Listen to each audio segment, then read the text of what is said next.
Kesi ya uhaini inayomkabili mwenyekiti wa Chama cha Demokrasia na Maendeleo Chadema Taifa, wakili Tundu Lissu, imeendelea tena leo Jumatatu, Juni 2 mwaka 2025 kwa ajili ya kutajwa, tofauti na ilivyofikiriwa hapo awali kwamba pengine shauri hilo lingechukua muda mchache kwa kuwa mahakama ya hakimu mkazi Kisutu haina nguvu ya kisheria ya kusikiliza shauri hilo. Badala yake imeshuhudiwa mvutano mkali wa kisheria baina ya mawakili wa pande zote mbili.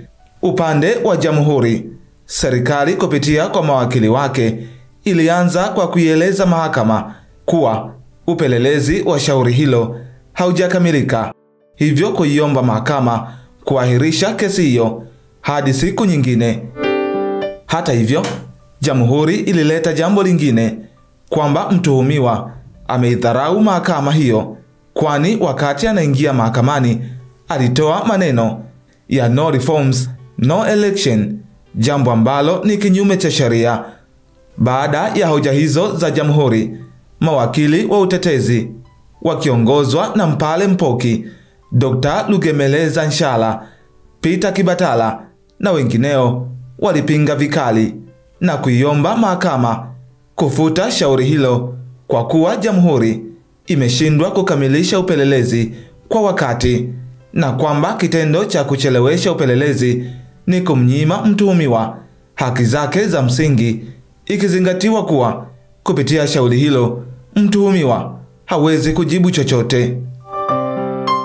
Kuhusu swala la mtuhumiwa kutoa maneno wakati anaingia mahakamani, mawakili wake wameeleza mahakama ya hakimu mkazi Kisutu kuwa mtuhumiwa alicheleweshwa kuingizwa kwenye chumba cha mahakama, kwani ameingizwa kwenye chumba hicho sambamba na wakati hakimu wa kesi husika anaingia, jambo ambalo limemkosesha mtuhumiwa uhuru wa kusalimiana na ndugu, jamaa na marafiki zake waliofika kumuunga mkono. Akitoa maamuzi baada ya kusikiliza hoja za pande zote mbili, hakimu anayesikiliza shauri hilo amesema kwa mujibu wa sheria, mahakama inaanza tu pale hakimu anapokuwa ameingia kwenye chumba cha mahakama, na kwamba kiutaratibu mtuhumiwa anapaswa kuingizwa kwenye chumba cha mahakama baada ya mahakama kuanza, yaani baada ya kesi husika kuitwa na si vinginevyo. Hivyo kutoa maelekezo kuwa utaratibu huo ndio unapaswa kufuatwa hata inapotajwa kwa wakati mwingine.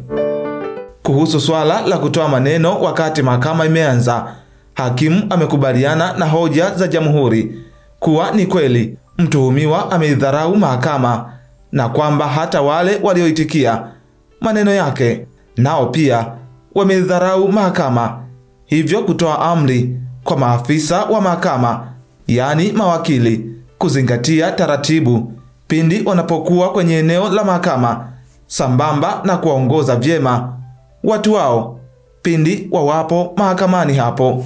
Akitolea maelezo swala la maombi ya upande wa utetezi kutaka shauri hilo lifutwe kwa sababu upelelezi umechelewa, hakimu amesema wazi kuwa mahakama hiyo haina nguvu ya kisheria ya kufuta shauri hilo na kwamba hakuna kifungu chochote cha sheria kinachoielekeza mahakama kuwa inalazimika kuifuta kesi endapo upelelezi utakuwa umecheleweshwa.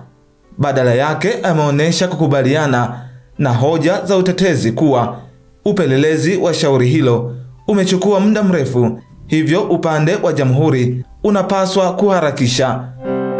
Alihoji upande wa jamhuri umefikia wapi katika upelelezi wake na kujibiwa kuwa upo katika hatua za mwisho, hivyo kutoa maelekezo kwenye tarehe inayofuata kuhakikisha upande wa jamhuri unaieleza mahakama hatua ipi iliyofikiwa kwenye upelelezi wake. Baada ya hayo yote, kesi hiyo ya jinai inayomkabili mwenyekiti wa Chama cha Demokrasia na Maendeleo Chadema Taifa, Tundu Lissu, imeahirishwa hadi Juni 16 mwaka 2025, ambapo mahakama imeagiza Lissu aendelee kushikiliwa rumande. Uamuzi huo wa kuahirisha kesi hiyo umetolewa leo baada ya shauri hilo kutajwa mahakamani, ambapo upande wa jamhuri uliomba muda zaidi wa kukamilisha upelelezi wao juu ya kesi hiyo. Endelea kufuatilia BMTV Tanzania.